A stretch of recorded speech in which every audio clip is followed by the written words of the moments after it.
दोस्तों हमारे चैनल पंकज झा कश्यप या पंकज कश्यप जो चैनल है उस पर तो मैं लगातार वीडियोस अपलोड करता रहा हूँ। एक और चैनल है जिसका नाम है अंतर यात्रा जर्नी विदिन। उस चैनल के लिए ये मैं वीडियो बना रहा हूँ और ये जो वीडियो अभी हम बना रहे हैं ये उसकी दूसरी कड़ी है, मतलब दूसरा एपिसोड है। इससे पहले हमने पहला एपिसोड रिकॉर्ड किया था और हमने अपलोड भी किया था। आप लोगों ने पसंद किया है। चूंकि ये नया चैनल है और चैनल नया होने की वजह से दिक्कत ये है कि बहुत ज़्यादा लोगों तक ये पहुंच नहीं पाता है ना। तो जितना ज़्यादा आप लोग शेयर करेंगे, जितना ज़्यादा उसको लाइक करेंगे, उतना पहुंचेगा। टॉपिक और आइडियाज़ तो लग ही गया होगा आप लोगों को वैसे कि जो वीडियोज़ हम बना रहे हैं उसमें स्क्रिप्टिंग नहीं है। बिना स्क्रिप्ट के जीवन और अंतर यात्रा के ऊपर में जो मैं बोल सकता हूं बिना स्क्रिप्ट के, कोशिश यही है कि हम उस तरह के बिना स्क्रिप्टिंग के हम उस टॉपिक पे आपसे हम बात करें, उसके बारे में हम जो कुछ भी जानकारी है मेरी वो मैं आप लोगों से साझा करूं। आपको याद होगा कि इससे पहले वाला एपिसोड में जो हमने लास्ट छोड़ा था, जहां पे ये वीडियो एंड हुआ था, वो था नव वेदांत स्वामी विवेकानंद जी का। और उस पर हमने सोचा था कि अगले जब वीडियो हम अगला एपिसोड करेंगे तो वहीं से शुरू करेंगे। तो आइए शुरू करते हैं कि नव वेदांत जो स्वामी विवेकानंद जी ने दिया, आपने सुना भी होगा कि स्वामी विवेकानंद जी का जो हिंदुत्व को लेके काम है या हिंदू दर्शन को लेके जो काम है, सनातन धर्म को लेके जो काम है, बहुत ही बृहद है। और शिकागो धर्म सम्मेलन में जब उन्होंने इस बारे में व्याख्यान दिया था तो वहां पे सब पूरी दुनिया को पता चल गया था कि उनका जो फिलॉसफी है, जो दर्शन है, वो नव वेदांत या नियो वेदांत कहा जाता है। इसको नियो हिंदुइज्म भी कहते हैं। नव वेदांत वेदांत से अलग कैसे है ये समझना बहुत जरूरी है, क्योंकि आप सबको पता होगा, नहीं पता तो मैं बता दूं।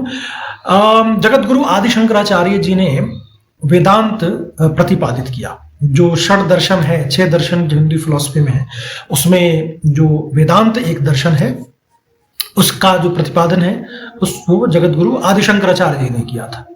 आदि शंकराचार्य जी के वेदांत जो है वो बहुत ज्यादा एक तो समय की मांग करता है, दूसरा ये है कि आप अपने जीवन से थोड़ा निर्लिप्त होना चाहिए होता है उसमें। मतलब आप समाज और परिवार से थोड़ा दूरी बना के आप संन्यास, जिसको हम कहते हैं कि संन्यास ग्रहण करने के बाद ही आप उस फिलॉसफी को, उसका पालन कर सकते हैं। तो लेकिन ये आम लोगों के लिए मुमकिन नहीं है ना। मतलब बहुत कम लोग होते हैं हमारे समाज में जिनको संन्यास लेने के लिए छूट है या उनको उतनी आज़ादी है या उतने वो जिम्मेदारी से परे है, अलग है, उनके ऊपर उतनी जिम्मेदारी नहीं हो, तभी जाके वो ऐसा कर सकते हैं। लेकिन आम जो जनता है, जो आम लोग जिसको हम कहते हैं, जो गृहस्थ आश्रम में है, बाकी जो भी युवा वर्ग है, उन लोगों के लिए ये करना मुश्किल है, बहुत ज़्यादा प्रैक्टिकल नहीं है। तो स्वामी विवेकानंद जी ने उसी वेदांत को लिया, वेदांत को बहुत ज़्यादा मानते थे, उस पे उस फिलॉसफी को, उस दर्शन को उन्होंने बहुत तवज्जो दिया, उसका अध्ययन किया। और उनको एक बात पता चला कि क्यों ना हम इसको, वेदांत ही है, इसी को एक नए रूप में हम पूरी दुनिया को दें, ताकि आसान हो सब लोगों के लिए फॉलो करना और उसको समझना भी, और उसमें जो कुछ भी कहा गया है उस बात को लोगों तक बड़ी आसानी से पहुंच जाए। चूंकि क्लिष्ट भी है, आदि शंकराचार्य जी का जो वेदांत है वो क्लिष्ट है, टफ है, उसको समझना, संस्कृत में है, ऊपर से जिस तरह की भाषा का प्रयोग है वो थोड़ी कठिन भाषा है।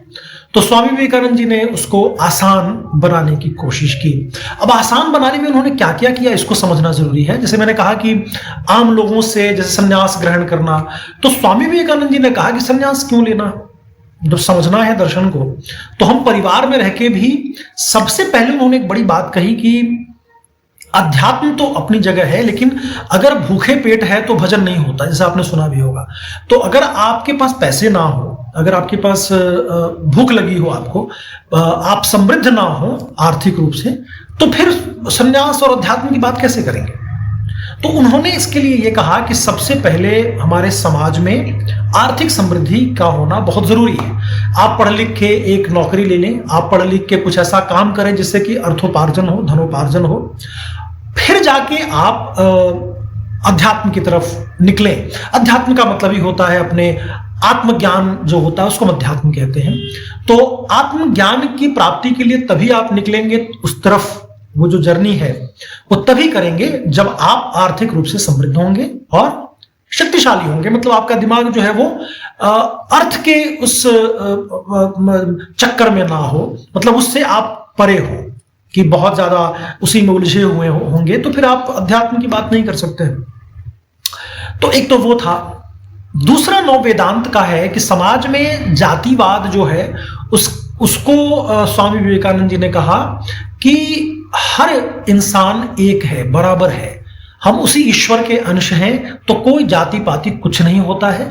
नव वेदांत का ये बहुत प्रमुख पॉइंट है, बहुत ही बेहतरीन चीज है जिसको समझना है। उन्होंने कहा कि जब आत्मा सब में है, परमपिता परमात्मा का अंश है, और जिसको हम कॉन्शियसनेस भी कहते हैं, चेतना कहते हैं, है ना, आत्मा को चेतना भी कहा जाता है। तो जब चेतना सब में बराबर है तो हम अलग कैसे हो सकते हैं? तो उन्होंने कहा कि हर इंसान एक है, अलग नहीं है ना। यहां तक उन्होंने कहा कि जीव, पेड़ पौधे, जितने भी पशु पक्षी हैं, वो सब के सब एक हैं, उनमें कोई अंतर नहीं है, वो हमारे ही अंश हैं, हम सब एक ही हैं, उसी ईश्वर के एक भाग है ना। अलग अलग प्रकार है, अलग अलग रूप है। तो उन्होंने एक तो ये कहा कि जातिवादी कुछ नहीं होता, जातियों में मत बांटिए। पूरे हिंदुस्तान में जितने भी लोग हैं या पूरे वर्ल्ड में, इसलिए आपने सुना होगा कि हमारे उपनिषदों में ये बात चर्चा है कि वसुधैव कुटुंबकम, यानी कि पूरी दुनिया जो है वो परिवार है हमारे लिए। और ये दर्शन सिर्फ और सिर्फ हिंदुस्तान में मिलता है। दुनिया के किसी भी धर्म में, किसी भी संप्रदाय में, किसी भी सेक्ट में आपको ये फिलॉसफी नहीं मिलेगी। तो इसलिए हिंदुस्तान को इतना महान भी कहते हैं, सनातन धर्म को इतना महान कहा जाता है, क्योंकि इस तरह की जो दर्शन है, इस तरह की बात है, वो सिर्फ और सिर्फ हमारे सनातन धर्म में कहा गया है। तो नव वेदांत का जो मोटा मोटी मैंने आपको बताया कि एक तो ये है कि जाति धर्म। उन्होंने कहा कि जितने युवा हैं, जितने भी लोग हैं, वो अपने शरीर को भी बलिष्ठ बनाना है, मतलब स्वस्थ रहना है, हेल्दी रहना सबसे जरूरी है। तो उस पर स्वामी विवेकानंद जी ने जोर दिया। उन्होंने अपने नव वेदांत में उसकी चर्चा की कि जितने भी लोग हैं वो स्वस्थ रहें सबसे पहले, क्योंकि शरीर अगर स्वस्थ रहेगा तभी हमारा मन स्वस्थ होगा, तभी हम कुछ अच्छा सोच पाएंगे, हेल्दी सोच पाएंगे, है ना। हमारा बुद्धि जो है उसमें अच्छी बात तभी आ पाएगी जब आपका शरीर स्वस्थ होगा। अच्छा खाना खाएंगे, हेल्दी खाना खाएंगे, सात्विक खाना खाएंगे। जैसे आपने सुना होगा कि सतोगुण, रजोगुण, तमोगुण, तो 3 तरह के जो गुण है, त्रिगुणात्मक प्रकृति है हमारी, है ना, सात्विक, राजसिक और तामसिक। तो उसमें जिस अलग अलग गुण हैं तीनों के, तो जब हम सतोगुण अगर हमें चाहिए तो सात्विक भोजन करना पड़ता है, सात्विक विचार लाना हो अगर तो सात्विक भोजन करना है, और सात्विक जीवन जीना होता है ना। तो स्वामी विवेकानंद जी ने इस पे ये कहा कि सतोगुण सात्विक भोजन करना जरूरी है, तब आप अच्छे से स्वस्थ रह पाएंगे, है ना। अब उसमें बहुत लोग ये भी चर्चा करते हैं, मैं साथ में बोल ही दूं, आप लोगों को पता होगा कि स्वामी विवेकानंद जी पे बहुत सारे लोगों ने कहा कि आध्यात्मिक गुरु होके भी वो मछली खाते थे या सिगरेट पीते थे, है ना। उस बारे में आप लोग बहुत साफ हो जाएं, बहुत क्लियर कर लें। जो मैंने स्टडी किया है उसमें यह पता चला कि स्वामी विवेकानंद जी जिस परिवेश से आते थे, बंगाल में वैसे भी मछलियों को बहुत ज्यादा शुद्ध माना जाता है और हर कोई उसका भक्षण करता है, मतलब उसको खाते हैं। मछली पानी जल से आता है, तो मछली के बारे में कहा गया है कि आप खाते भी हैं अगर उसको, कि चलो अगर आपको खाना ही है, मांस मछली जो कहते हैं, तो मछली आप फिर भी खा सकते हैं, है ना। मांस में क्या होता है कि हम किसी को मार के, किसी जानवर को काट के तब उसका मांस हम खाते हैं, भक्षण करते हैं। मछली में क्या है कि जल एक पानी का एक चीज है, जैसे कोई पौधा होता है, उस हिसाब से ही लिया गया देखा जाए तो स्वामी विवेकानंद जी इसलिए उसको खाते थे। और मछली में ऐसे कुछ प्रोटीन और विटामिन होते हैं जो आपको और किसी भी मांसाहारी खाने में नहीं मिलेगा, तो इसलिए उन्होंने वो खाते थे। और बंगालियों के कल्चर में होता है, तो स्वामी विवेकानंद जी बंगाली थे इसलिए वो खाते थे। सिगरेट चूंकि बंगालियों में बहुत ज्यादा फेमस होता है, वो लोग बहुत पीते हैं सिगरेट शुरू से ही। तो जिस तरह से आप जब बच्चा जब देख रहा है अपने बाप को अपने घर में सबको पीते हुए, तो वो पीते रहे, लेकिन बाद में उन्होंने फिर धीरे धीरे छोड़ दिया था। स्वामी विवेकानंद जी जब मुझे लगता है कि युवावस्था में ही उन्होंने स्वामी रामकृष्ण परमहंस जी के पास जब उनको ज्ञान की प्राप्ति हुई, जब उनको दीक्षा मिली, तो उसके बाद से ही उन्होंने उसको त्याग कर दिया था। तो ये बात आपको समझ लेना जरूरी है, और बेमतलब के इल्जाम लगाना इस तरह के धार्मिक गुरुओं पे अच्छा नहीं होता है।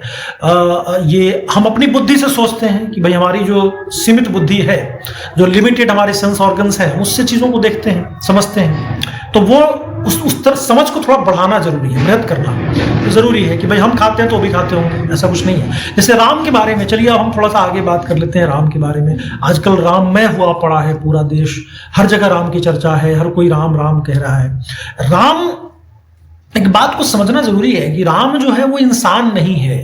हम जिस राम की चर्चा कर रहे हैं, जो राममय हो रहा है, कबीर साहब जो जिस राम की चर्चा करते हैं, वो राम कोई इंसान नहीं है, हमारे तरह आपकी तरह इंसान रूप में नहीं है वो राम।